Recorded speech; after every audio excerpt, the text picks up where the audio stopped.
तेरे शहर दी पुलिस मैनू थी से आखदी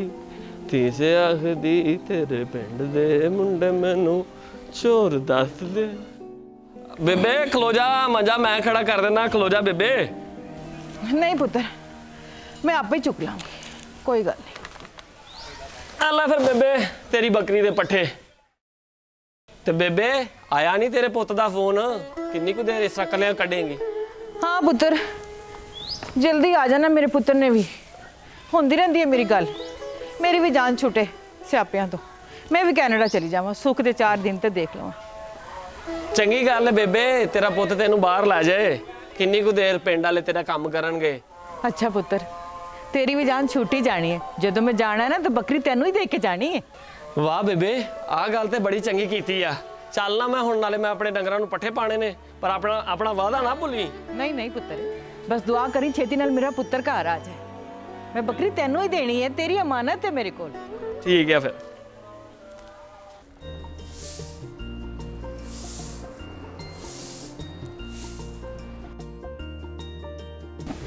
बेबे बेबे की हाल है तेरा? बिस्मिल्लाह करा, बिस्मिल्लाह, मेरा पुत्र आया है। और बेटा सब ठीक ठीक? है? हाँ। और मेरी नूह भी आई नाल। हाँ। बिस्मिल्लाह, जिंदी रह। आ जा मेरा पुत्र, आ मेरा पुत्र। और सब ठीक है? हाँ बेटा सब ठीक। अब मैं मंजी बिछावां तेरे वास्ते।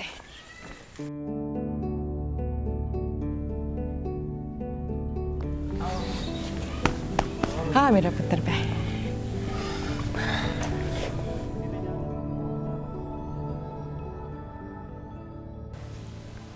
हाय रब्बा, आप ਇੱਥੇ ਰਹਿਣਾ? नहीं इत्थे रहना, ਆਪਾਂ होटल करा लांगे, उत्थे चलांगे। ਕਿੰਨਾ ਗੰਦ ਆ ਇੱਥੇ। कोई नहीं गल खैर, ਆਪਾਂ चले ही जाना हमें। ले मेरा पुत्र पानी पी। ਬੇਬੇ ਅਸੀਂ ਇੱਥੇ ਨਹੀਂ ਰਹਿਣਾ ਅਸੀਂ ਹੋਰ ਕਿਤੇ ਵੇ, ਸਿਰਫ 2 ਦਿਨਾਂ ਵਾਸਤੇ ਆਏ ਆ, ਤੇ ਤੂੰ ਤਿਆਰ ਰਹੀਂ, ਆਪਣੇ ਕੱਪੜੇ ਕੁਪੜੇ ਰੱਖ ਲੈ, ਤੇ 2 ਦਿਨਾਂ ਬਾਅਦ ਅਸੀਂ ਆਵਾਂਗੇ, ਤੂੰ ਸਾਡੇ ਨਾਲ ਜਾਣਾ, ਠੀਕ ਹੈ? ते इत्थे नहीं रहना घर? ਨਹੀਂ ਅਸੀਂ ਰਹਿਣਾ ਕਿਤੇ ਹੋਰ ਹੈ। अच्छा पुत्र, ਹਾਂ ठीक है। ले पुत्र तू भी पी ले।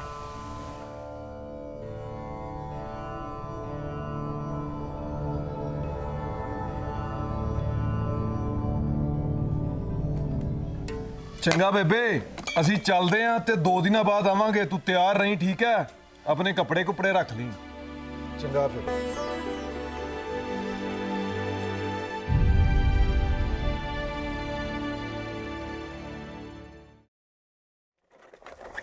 ओले ओले पुत्र, आके मेरी गल सुन जा। हाँ जी बेबे आया मैं।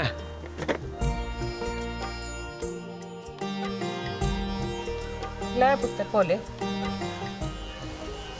तेरे नाल वादा कीता सी ना मैं, मेरा पुत्र मैनू लैन आ जाएगा तो बकरी तू ले जाए, अच्छा ठीक है? ठीक है बेबे, बड़ा बड़ा शुक्रिया तेरा, ते बड़ी खुशकिस्मत नसीबा वाली है, नहीं ते लाद बाहर टुर जाए तो भुल जानी मां प्यो नू। चलो चल अपना ख्याल रखी, अपनी मां नू मेरा सलाम कही। ठीक है बेबे, चल भाई।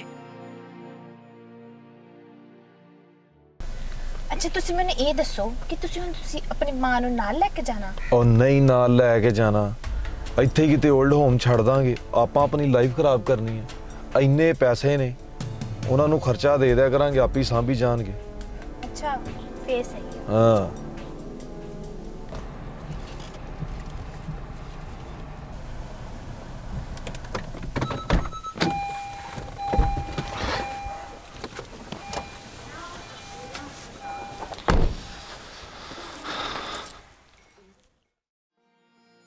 बेबे आया, चलिए।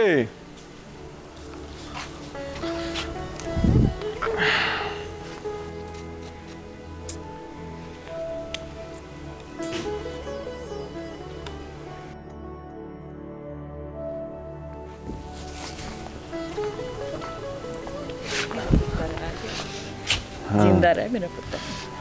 मेरी नूह भी जिंदी रहे। बेबे तुसी बैठो, मैं ना समान रखता वां, चलिए आपां।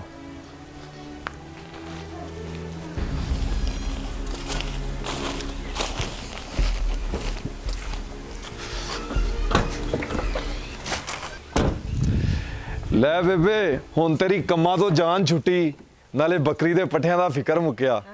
ਉਹ ਸੱਚ ਆਪਣੀ ਬੱਕਰੀ ਕਿੱਥੇ ਆ? ਉਹ ਤਾਂ ਮੈਂ ਭੋਲੇ ਨਾਲ ਵਾਅਦਾ ਕੀਤਾ ਸੀ ਨਾ ਕਿ ਜਦੋਂ ਮੈਂ ਕੈਨੇਡਾ ਜਾਵਾਂਗੀ ਆਪਣੇ ਪੁੱਤ ਨਾਲ ਬੱਕਰੀ ਤੈਨੂੰ ਦੇ ਦੇਵਾਂਗੀ। ਨਾਲੇ ਪੁੱਤਰ ਕੈਨੇਡਾ ਬੱਕਰੀ ਲੈ ਜਾ ਕੇ ਕੀ ਕਰਨਾ, ਉੱਥੇ ਜਾ ਕੇ ਤੇ ਮੈਂ ਆਪਣੇ ਪੁੱਤ ਪੋਤਿਆਂ ਨੂੰ ਖਿਡਾਉਣਾ ਹੈ। ਚਲ ਠੀਕ ਹੈ ਬੇਬੇ, ਬੈਠ।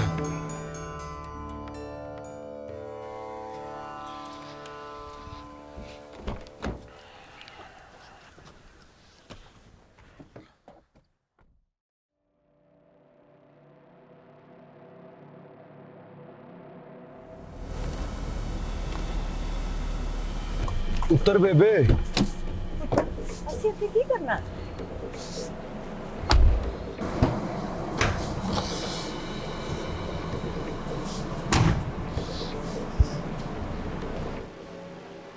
ਆ ਜਾ ਬੇਬੇ।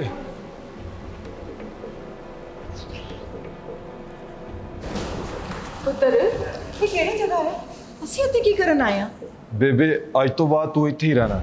ਮੈਂ ਇਹਨਾਂ ਨੂੰ ਮਹੀਨੇ ਦੀ ਮਹੀਨੇ ਪੈਸੇ ਭੇਜਿਆ ਕਰਾਂਗਾ ਤੇ ਤੇਰੀ ਸੇਵਾ ਕਰਾਂਗਾ। ਕਰ ਕਿਉਂ ਪੁੱਤਰ? ਬੇਬੇ ਮੈਂ ਤੈਨੂੰ ਆਪਣੀ ਫੈਮਿਲੀ ਨਾਲ ਨਹੀਂ ਰੱਖ ਸਕਦਾ। ਮੇਰੇ ਆਪਣੇ 100 ਮਾਮਲਾਤ ਨੇ, ਨਾਲੇ ਤੈਨੂੰ ਪਤਾ ਹੀ ਉੱਥੇ ਦਾ ਰਹਿਣ ਸਹਿਣ ਕਿਵੇਂ ਦਾ ਹੈ। ਮੇਰੀ ਜਨਾਨੀ ਨਹੀਂ ਰਹਿ ਸਕਦੀ ਤੇਰੇ ਨਾਲ। ਮੈਂ ਤੇਰੇ ਵਾਸਤੇ ਇੰਨਾ ਕਰ ਸਕਦਾ ਕਿ ਇੱਥੇ ਮਹੀਨੇ ਦੀ ਮਹੀਨੇ ਪੈਸੇ ਭੇਜਦਿਆ ਕਰਾਂਗਾ।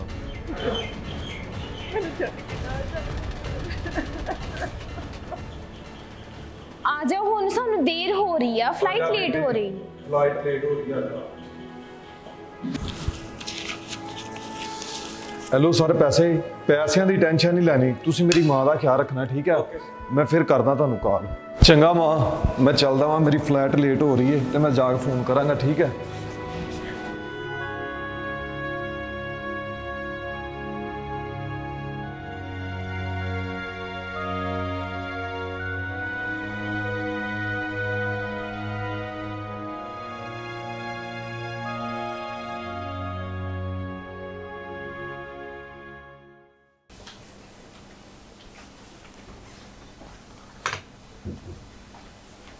ਤੁਹਾਨੂੰ ਜਿਹੜਾ ਮੈਂ ਬਿੱਲ ਕਿਹਾ ਸੀ ਤੁਸੀਂ ਪੇ ਕਰਤਾ ਸੀ? ਹਾਂ ਕਰਤਾ ਸੀ। ਉਹ ਸੱਚ ਯਾਰ, ਬੇਬੇ ਦਾ 올ਡ ਹੋਮ ਵਾਲਿਆਂ ਨੂੰ ਖਰਚਾ ਵੀ ਭੇਜਣਾ ਸੀ। ਉਹਨਾਂ ਦਾ ਮੈਂ ਕਾਰਡ ਲੈ ਕੇ ਆਇਆ ਸੀ, ਉਹ ਕਿੱਥੇ ਆ? ਉਹ ਇੱਥੇ ਹੀ ਪਿਆ ਸੀ। ਇਹਦੇ 'ਚ? ਹਾਂਜੀ।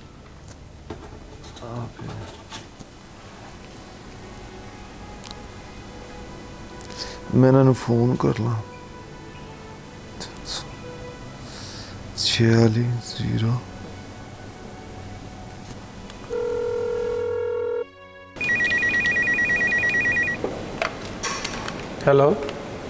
ਹੈਲੋ ਸਰ, 올ਡ ਹੋਮ 'ਚੋਂ ਗੱਲ ਕਰ ਰਹੇ ਜੇ? ਸਰ ਮੇਰੀ ਮਾਂ ਸੀ ਇੱਥੇ ਤੇ ਮੈਂ ਉਹਨਾਂ ਦਾ ਖਰਚਾ ਭੇਜਣਾ ਸੀ। ਜੀ ਸਰ, ਨਾਮ ਦੱਸੋ। ਤਾਜ ਬੀਬੀ। ਅੱਛਾ, ਤੁਸੀਂ ਤਾਜ ਬੀਬੀ ਦੇ ਬੇਟੇ ਹੋ? ਸਰ ਤੁਹਾਡੇ ਪੈਸੇ ਦੇ ਅਗਲੇ ਪਏ ਸਾਡੇ ਕੋਲ। ਅਸੀਂ ਬਹੁਤ ਕੋਸ਼ਿਸ਼ ਕੀਤੀ ਤੁਹਾਡੇ ਨਾਲ ਰਾਬਤਾ ਕਰਨ ਦੀ, ਤੁਹਾਡੇ ਨਾਲ ਰਾਬਤਾ ਨਹੀਂ ਹੋ ਸਕਿਆ। ਜਦੋਂ ਤੁਸੀਂ ਗਏ ਹੋ 2 ਦਿਨ ਬਾਅਦ ਹੀ ਉਹਨਾਂ ਦੀ ਡੈਥ ਹੋ ਗਈ। ਉਹ ਖਾਣਾ ਨਹੀਂ ਸੀ ਖਾਂਦੇ। ਹੈ ਸਰ ਡੈਥ ਹੋ ਗਈ ਉਹਨਾਂ ਦੀ, ਫੌਤ ਹੋ ਗਏ ਨੇ।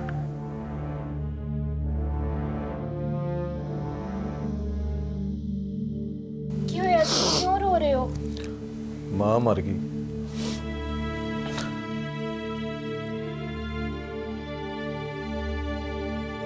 ਇਹ ਕਹਾਣੀ ਉਹਨਾਂ ਲੋਕਾਂ ਲਈ ਹੈ ਜੋ ਕਾਮਯਾਬ ਹੋਣ ਤੋਂ ਬਾਅਦ ਬੁੱਢੇ ਮਾਂ-ਬਾਪ ਵੱਲ ਮੁੜ ਕੇ ਨਹੀਂ ਦੇਖਦੇ ਤੇ ਗੁਜ਼ਰੇ ਹੋਏ ਵਕਤ ਨੂੰ ਭੁੱਲ ਜਾਂਦੇ ਨੇ ਤੇ ਇਹੀ ਸੋਚਦੇ ਨੇ ਕਿ ਪੈਸਿਆਂ ਨਾਲ ਸਭ ਕੁਝ ਹੋ ਜਾਊ। ਨਹੀਂ ਦੋਸਤੋ, ਬੁੱਢੇ ਵਾਰੇ ਮਾਂ-ਬਾਪ ਨੂੰ ਪੈਸਿਆਂ ਦੀ ਨਹੀਂ, ਆਪਣੇ ਪਿਆਰ, ਆਪਣੀ ਹਮਦਰਦੀ ਅਤੇ ਆਪਣੇ ਸਹਾਰੇ ਦੀ ਲੋੜ ਹੁੰਦੀ ਹੈ। ਹਜੇ ਵੀ ਕੁਝ ਨਹੀਂ ਵਿਗੜਿਆ। ਜਿਨ੍ਹਾਂ ਦੇ ਮਾਂ-ਬਾਪ ਹੈਗੇ ਨੇ, ਆਪਣੀ ਬਿਜ਼ੀ ਲਾਈਫ 'ਚੋਂ ਟਾਈਮ ਕੱਢ ਕੇ ਉਹਨਾਂ ਕੋਲ ਵੀ ਬੈਠਿਆ ਕਰੋ ਤੇ ਉਹਨਾਂ ਦੀ ਸੇਵਾ ਕਰਿਆ ਕਰੋ। ਇਹਦਾ ਅਜਰ ਤੁਹਾਨੂੰ ਇਸ ਦੁਨੀਆ ਤੇ ਵੀ ਤੇ ਅਗਲੇ ਜਹਾਨ ਵੀ ਮਿਲੂਗਾ।